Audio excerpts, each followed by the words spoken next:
I'm Dr. Joe Esposito, and welcome to our podcast, For the Health of It. Remember to subscribe to our podcasts, and I'll help you naturally get well and stay well. The information presented on this program is not intended to take the place of your personal physician's advice, and it is not intended to diagnose, treat, cure, or prevent any disease.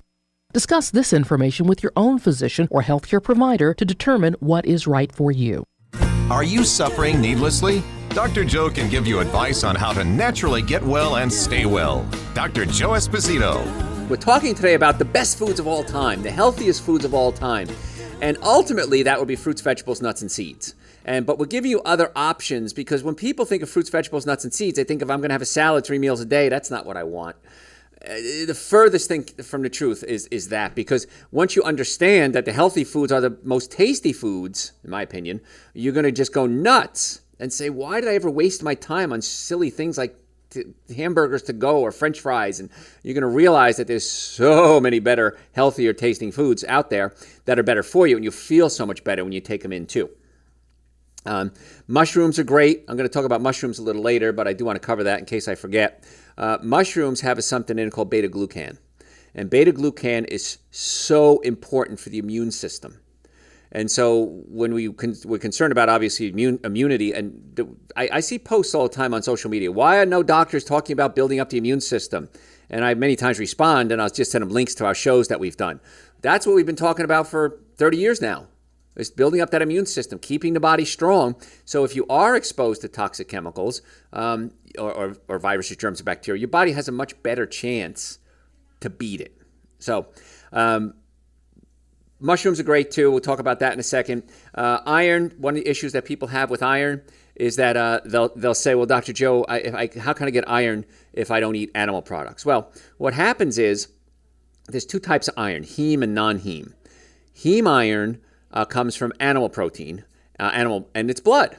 Heme means blood. Hematologist is somebody who works with blood. Non-heme iron is iron that comes from a non-animal source, non-blood source.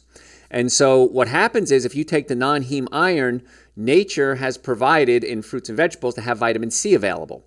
So vitamin C and non-heme iron are easily absorbed and solves the problem. I donate blood every chance I can. In fact, I've been trying to donate blood forever, and I keep getting these posts from these blood collection services. Oh, please come see us. We need your blood. And I want to, but they're all booked up. Every time I go to make an appointment, they're booked up. So I'm glad people are donating. But what happens is with men and postmenopausal women, we sometimes build up too much iron. And too much iron can actually oxidize the low-density lipoproteins in your cholesterol and increase your risk of hardening the arteries. And so one of the things we can do as men and postmenopausal women is to donate blood. But you're going to get plenty of iron from eating fruits and vegetables, nuts and seeds, so you don't have to worry about, I'm going to go too low in iron. Okay? So what I want you to consider when it comes to eating the healthiest diet in the world is that our spending patterns are so messed up in the United States. The average U.S. household spends most of their food budget, nearly 18%, on refined grains, followed by sugar and candy, which is 14%. So we're spending most of our money on really bad foods. The next highest category is red meat, and followed by frozen or refrigerated entrees and beverages. Nowhere in the top places that we spend money are raw fruits and vegetables, nuts and seeds, which should be most of our diet, most of our income being spent on it. Americans spend less than 5% of their food budget on green leafy vegetables and fruits and vegetables. Other vegetables make up 4% of what they spend, and fruits about 6%. But 0.5%, is on green leafy vegetables, and that's what we should be making most of our diet consist of. So it's not that shoppers are spending less than they should on food in general. They spend 17% of our food shopping dollars on refined grains, which again is just essentially pure sugar. USDA recommends spending less than 1% on sugar. We're spending 17%. And we're just spending our money in the wrong places. And a lot of people are concerned. They say, well, Dr. Joe, eating healthy is so expensive. It's the exact opposite. Let's look at some of the really poor countries, or countries that don't necessarily have access to all the grocery store foods that we have. What are they eating? They're not eating a lot of meats because meats are expensive. They are eating a lot of fruits and vegetables, nuts and seeds. Now, as a country becomes a little more wealthy, they'll start doing more refined carbohydrates, the breads and the cakes and the cookies. Not a good idea. But if I look back on my culture, I'm half Italian, half German, things like pasta fazool, which was beans and tomato sauce with a little bit of pasta. And I remember Sunday dinners with my grandparents, and my father came from a family of 10 kids, so I don't even know how many Espositos I'm related to. I mean, there's so many of us right now. But we would eat a little bit of meat, a little bit of pasta. And if you go to Italy, they're not eating these big bowls of pastas like at these, buy one, get one free restaurants that they have now. Take one home because it's pasta because it's cheap. A little bit of pasta, a little bit of meat. What's the rest? Vegetables. And so if you don't know what to eat, on my website, drjoe.com, I've written a book called Eating Right for the Health of It. And the first half of the book tells you how to change your diet, what to eat, breakfast, lunches, dinner, snacks, basically a menu laid out. The second half of the book is well over 200 recipes. So it's a really good guide. If you go to our website, drjoe.com, type in, so what can I eat? And I did a whole hour lecture for you guys on breakfast, lunches, dinner, snacks. I'm doing everything I can. I'm doing this show, giving you as much information as I can to eat the best foods possible. And you're going to save so much money. Here's a little thing you can do. Go to a restaurant, cover up the meals, look at the prices. Inevitably, I've never seen it any other way. The cheapest thing on the menu is the least toxic on the menu. I don't want to say the healthiest because sometimes it's not healthy, but it's least toxic. So the least expensive thing on the menu is always the best. And the fruits, vegetables, nuts, and seeds are so cheap. Beans and rice are crazy cheap. You can do that if you wanted to. Again, if you're having trouble digesting it, you might want to try Dr. Joe's digestive enzymes. So it's really just a matter of choice and understanding what you need to put in your body. So I'm just going to rapid fire a bunch of things right now because I want to get as much as I can done. I've got way too much to cover. Avocados are great. They're relatively inexpensive. Many times you get them two for $1. If you eat a half an avocado or an avocado a day, that's pretty cool. Now, avocados are fruit, but they're really low in sugar, and they're high in good fats, and they're loaded with fiber, and they also have a lot of potassium in them, and it helps balance out what's called the sodium-potassium ratio. So let me explain to you what the sodium-potassium ratio is. In your nervous system, again, as a chiropractor, I'm very concerned about your nervous system. We're not plugged into a wall. We have to generate electricity. And we generate electricity with sodium and potassium. And what happens is one is inside the cell, one is outside the cell, and they switch back and forth. And when they switch back and forth, they generate what's called an action potential. And that creates electricity.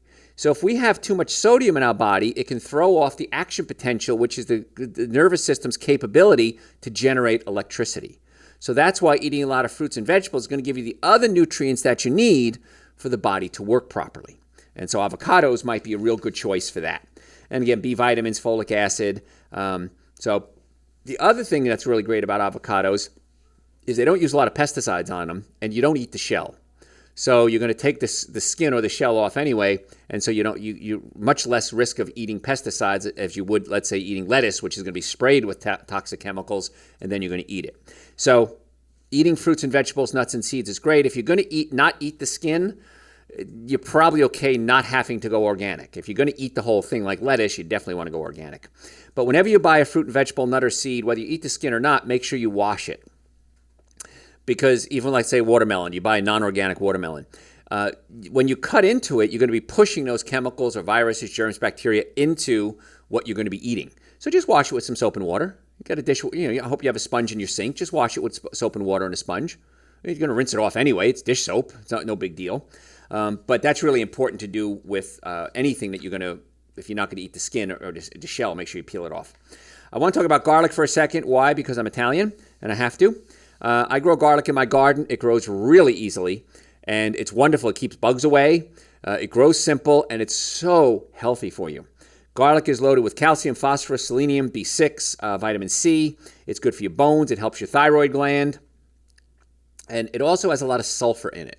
Now, sulfur is really important because it helps build joints. We live stream a lot of our shows, and usually at the breaks, we'll take questions from our live streams, and somebody had a question about their knees. And what happens is cartilage needs sulfur to build up. And garlic is a great source of sulfur. So garlic and onions are really good for that. It also has something called oligosaccharides, arginine-rich proteins. Arginine can open up the blood vessels and increase circulation. Selenium is really important. Years ago, I started seeing just a few gray hairs. So what I did is I did something called a hair analysis. We do it at our offices, and we did a little hair analysis, and I found I was selenium deficient. I started taking selenium, no more gray hair. Now, I don't know if that's going to work for you. I have no idea, but for me, it worked really well. But garlic's a great source of selenium. It also helps reduce inflammation. It can reduce the risk of osteoarthritis and other diseases associated with inflammation. It can boost the immune system. It's antibiotic, antifungal, and antibacterial, antifungal, and antiviral. So garlic is really great for helping the immune system. It can improve cardiovascular health and circulation. And it's toxic to 14 different types of cancer cells, including brain cell, lung, breast, gastric, and pancreatic. So there's really no downside to garlic except two. Number one, gives you bad breath. So we solve that very easily by eating parsley. If you eat garlic and then eat a big handful of parsley, parsley has a lot of chlorophyll in it, and that chlorophyll can bind to the stinky part of the garlic and prevent it from being absorbed. It can also cause some digestive discomforts. And so what I want you to do is if you're going to eat garlic, just eat a little bit at a time. If you're okay with it, just eat more.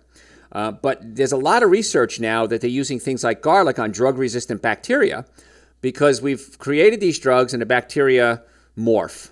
Okay, they evolve. And then we create another drug and it evolves, and another drug, it evolves. And I've done shows on superbugs already, like MRSA and things like that. And so it's not responding to drugs. So now what do we do? So now we're going back to old school and looking at things like garlic that may be able to be useful in these drug-resistant bacteria. If you sprout your foods, that's really good. I was in a Asian grocery store the other day in Atlanta. There's a place called Buford Highway, and they've got some really cool grocery stores down there. And they've got so many sprouts that they sell, and so many Asian foods have sprouts in them because a lot of old wives' tales or old myths that we had actually are true because we didn't have a lot of medicine at a certain time in our evolution, and so we experimented with foods. Things like Ayurveda. Ayurveda is the study of food as medicine from India. In China, we had a lot of herbs. And before a lot of these drugs were created, people used natural herbs to heal. Now, sometimes it didn't work, I'll grant you that. But why not just add the things, this knowledge, ancient knowledge to modern knowledge, and combine the two to get the best of all worlds? So sprouts are something you might want to consider adding to your diet. When you sprout something, there's a lot of nutrients in it. That's why we use in our super greens, wheatgrass, barley grass, and alfalfa grass. It's a very early sprouted grasses because they're loaded with nutrients. Super, super, super foods. Mushrooms, I talked about those a little earlier. There's an antioxidant. It's called ergothioneine. And a lot of scientists are calling this like the master antioxidant. Now, antioxidants fight free radicals. Free radicals are like Pac-Man. They eat through things. Waka, waka, waka, waka. And so you need antioxidants to neutralize the free radicals. And mushrooms have this ergothioneine, and there's a study in Nature magazine, and it's fairly exclusive to mushrooms. It's not like we can get it other places. It's an unusual sulfur-containing derivative of an amino acid called histidine, and it works really well to protect the DNA in your cells from oxidative damage. Now, mushrooms also have something called vitamin D, but it's vitamin D2, not vitamin D3. So it has to be converted into vitamin D3. So it's just another bonus of mushrooms. There's immunosuppressive agents in there. It can be beneficial to help with cancer treatments. And we talked about the beta-glucan earlier. Very important for the immune system. And as we talk about trying to get our bodies healthy, especially with COVID, and there's going to be other viruses, folks, there's going to be other diseases out there, why don't we just do everything we can to build our immune system? If you're eating things like alcohol, meat, sugar, dairy, coffee, soda, and artificial sweetener, you're weakening the immune system. If you're eating things like fruits, vegetables, nuts and seeds, mushrooms, Dr. Joe Super Green, Essential Source, vitamin D, glutathione, you're building the immune system. So my statement that I said years ago still holds true. You have to eat anyway. Why not eat good foods? And once you start experiencing these amazingly delicious foods that are out there, you're going to go, yeah, I sure could go for a piece of carrot cake with cream cheese frosting. But you know what? If I eat a mango, I'm going to feel just as satisfied. It's not going to taste as good going down, but you'll feel just as satisfied. It's not going to cause those cravings, and it's not going to blow out your immune system. So just start thinking, how can I get better? And the secret to the healthiest foods in the world is get the unhealthy foods out of the house. Every day in our offices, patients come in, couples, and it's usually the men bringing the women, which is interesting. And the men will bring the women and say, listen, I've been telling her to come see you, Dr. Joe, forever. Now she's here, And then I sit down with the women and I'll say, okay, this is what we're going to do. We're going to get the nervous system working properly through chiropractic care. We're going to get the digestive system working properly. We have to adjust your stomach, pull the stomach away from the diaphragm, massage the colon to get it to come out of spasm. We get you on a good diet. We get you on supplements. And then I look at the husband and I'll say, and you got to do this too. And 100% of the time, the spouse says, I'll do whatever it takes to get them well. And so not only are we affecting one person's life, we're affecting everyone's life. But the rule I have for households is you got to get the bad food out of the house. Because if it's in the house, you're going to eat it 100% of the time.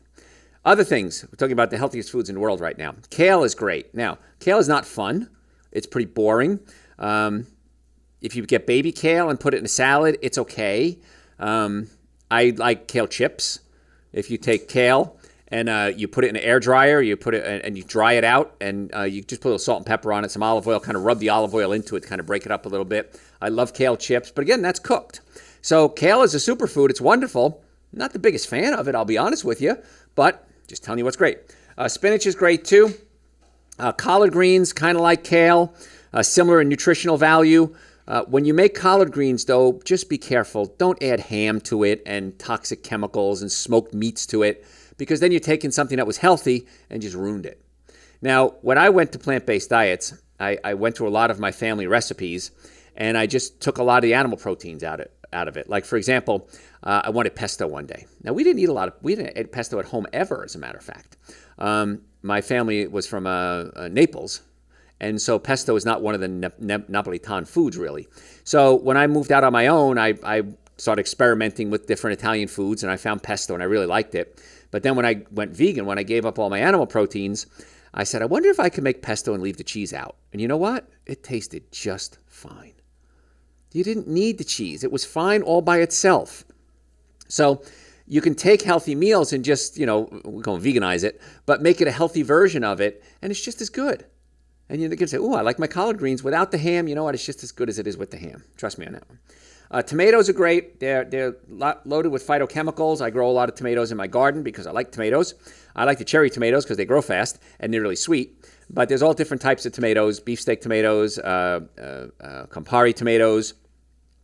And tomatoes are a high concentration of something called lycopene. And that's found in tomatoes and also watermelon, anything that's pink or red in color. And lycopene's antioxidant activity is one of the most powerful antioxidants there are. And with tomatoes, this is kind of a twist. The lycopene is more bioavailable if you cook it. So I'm not saying don't eat raw tomatoes. I love my tomato salad. And when my tomatoes come in, it's like tomatoes every day. I just can't stop eating them. But if you cook it in a tomato sauce, that's good too. Now, in my book, Eating Right for the Health of It, I have my secret recipe for my father's tomato sauce. And I think it's the best tomato sauce in the world. I've tried many others, and I'd love to be, I think I'm being objective in my analysis. I think it's the best one out there, but it's in there. Cauliflower just made this big emergence suddenly out of nowhere. Cauliflower is everywhere. I was at a dinner a couple of months ago with Garrett, my marketing director, and my producer, and we went to a steakhouse. And I always laugh because everybody wants to take me out to dinner, and they want to take me to a steakhouse. I don't know why. And so I ordered, they had roasted cauliflower. I said to the waiter, I said, I don't need animal products. He goes, how about our roasted cauliflower? Spectacular. I said, perfect. And this huge head of cauliflower comes out, and it has sauce on it. Maybe it was tahini sauce. I don't even know. It was spectacular. And everybody else had this little tiny piece of dead animal, little piece of steak there. And they're all looking at my meal and going, that looks really good. And I let everybody try it. And I'm like, oh my gosh, this is spectacular. Cheapest thing on the menu, tastiest thing on the menu. So there's no reason not to do that. Onions are great too. Onions have something called quercetin. Now, a lot of people ask me questions about allergies. Quercetin is a natural anti-inflammatory, and it's found in things like onions. So onions are great. Onions can help lower your risk of prostate cancer, breast cancer, ovarian cancer, colorectal cancer, esophageal cancer, renal cancer. So onions are great, raw cooked. I'm not a big fan of the raw onions. If they're sweet onions, they're okay, but onions can be a little harsh for me. But onions are spectacular. Once again, if you have bad breath from onions, parsley works really well. Just have a couple of handfuls of parsley. I think you'll be pretty happy with the results. And again, brushing your teeth works, but what happens is when these garlic and onions gets into the colon, what happens is it gets absorbed through the blood system. The smell, the gases get absorbed into the blood system, and when they get into the blood system, the gases are then exchanged in the lungs, and those gases then come out through your lungs. And so brushing your teeth really doesn't help that too much. Now, we talked in the past about bad breath, and I'll go off on a tangent here for you for a second. With bad breath, if it smells like potty, if it's potty breath, you want to consider a digestive issue. You may be having issues with food rotting in your colon. Acid reflux will do that. There's also a valve between your small and large intestine called the ileocecal valve. And if that valve gets stuck closed, food can back up in your small intestine, you get constipation. If it's stuck open, it can pass from the small intestine to the large intestine quickly, and that can cause diarrhea. But many times I find when we adjust somebody's stomach, pull the stomach away from the diaphragm, we adjust their ileocecal valve, we adjust the nerves in the low back, because the nerves in the low back control the digestive system, and then we get their diet straightened out, that potty breath goes away. And it's not something that's going to go away with brushing your teeth, because again, it's coming from the guts, giving off gases, being absorbed into the blood system, then exchanging in the lungs, and then coming out through your mouth. So you might want to consider that. So if you have that potty breath, don't think it's just bad breath. I want you to consider that it's actually something wrong. It's a warning sign that there's something not good in your body. So today we're talking about the healthiest foods in the world. And it's really simple. Again, I've got tons more. I'm not going to have a lot of time. I've got about 4 or 5 more minutes left. Artichokes. If you've never had my artichokes, which a lot of you haven't, we did I think it's on Facebook. We have a video on Facebook of how to make my artichokes. It's my grandmother's recipe, and it's just amazing. I've been to restaurants, high-end restaurants, fancy restaurants, cruise ships. I don't think I've had artichokes there. Anyway, I've tried artichokes at other places. Nothing is even a fraction as good as the artichokes I make. Artichokes are pretty cheap, $2, $3 a piece. But once you make them and you stuff them and you do it with Grandma Esposito's recipe, you're going to lose your mind, and you'll never eat another artichoke again except the ones you make. But they're really filling as well. And so artichokes are wonderful because they help fill you up. And they're fun foods. And I enjoy fun foods. A couple of weeks ago, I went out with a bunch of friends of mine, and we went to a Asian hot pot place. And you actually you cooked it yourself. I gave Garrett a video of that too. Yeah, so we'll post that soon. And it was fun because you got to cook your own food. He gave you a vegetable broth, and it was all vegetables. You boiled them up and seasoned them and everything. And it's just a fun meal. And I like fun meals. And artichokes are one of those fun foods that you just can eat and have fun and enjoy and make a sloppy mess with it. But I really want you to consider artichokes. A quick meal, because people always ask me, what's a quick meal? A bag of frozen organic peas. Bag of organic frozen peas, boil them up and heat them up. I would put some olive oil, some nutritional yeast, salt and pepper, and Italian seasoning like oregano and some garlic maybe, and just mix it up and eat it. It takes seconds to make this. It's kind of like a casserole. It's filling. It tastes amazing, incredibly inexpensive, and there's no downside to it. High in fiber, high in vitamins, minerals, and nutrients. So if you did something as simple as that, I guess I should make a video on that. I guess I got to do that because it's really simple, and I forget. And my life is so easy. And Sierra reminds me sometimes, she goes, people want to see your lifestyle. They want to know what you're doing every single day. And that's one of the things I guess I just need to do. We just did a video the other day on social media on how to clean a mango. A lot of people don't even know how to clean a mango. So I did it. It's probably a 35-second video, but really simple things.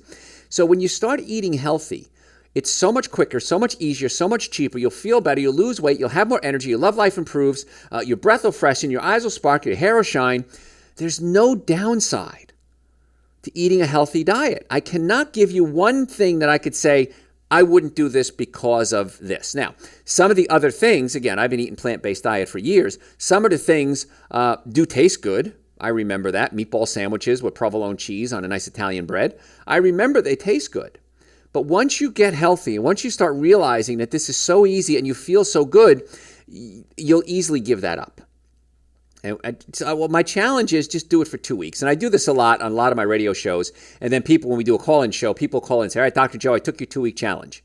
And I don't know what they're saying. They're calling in live. So what happened? Oh, my gosh, why didn't I do this sooner? It was amazing. Blah, blah. People go on and on and on. They just start gloating over how amazing it is and why didn't they do it sooner. So if you want to learn what to eat, go to our website, drjoe.com, type in, so what can I eat? The first book I wrote, Eating Right for the Health of It, a great guide on what to eat. My second book, Prescription for Extreme Health, is an exceptional book as well, so you might want to consider getting both of them. If you have any questions, send them to me through the website, drjoe.com. Again, the ultimate foods I would consider Dr. Joe's Super Greens, Dr. Joe's Essential Source, minimum supplements everybody should be taking every day. They taste great. They're on the website, drjoe.com as well. If you want to make an appointment to come see us, I think you should. If you have neck pain, back pain, shoulder pain, you've ever been in a car accident, the car was damaged, you were damaged 100% of the time. Radiating pain, muscle weakness, stop suffering needlessly. We have patients come from all over the world to come see us, and they say, why didn't I do this sooner? Why don't my doctors in my country know what you do here? Well, I don't know. I've even had offers to teach in other medical schools around the world. I just don't have time to do it. But if you want to make an appointment, you can do it right online, drjoe.com. Usually it's $375 for the first visit. That's an exam, x-rays, consultation, first treatment, next visit, going over your x-rays, doing a nutritional evaluation. Right now it's $149. You can do all that on the website, drjoe.com. We'll catch you next time. Thanks for listening to For the Health Fit. Remember to subscribe to this podcast, and I'll help you naturally get well and stay well. You can also listen to and call into my radio show live Sunday evenings from 7 to 9 Eastern Time on WSBRadio.com and on a WSB Radio app.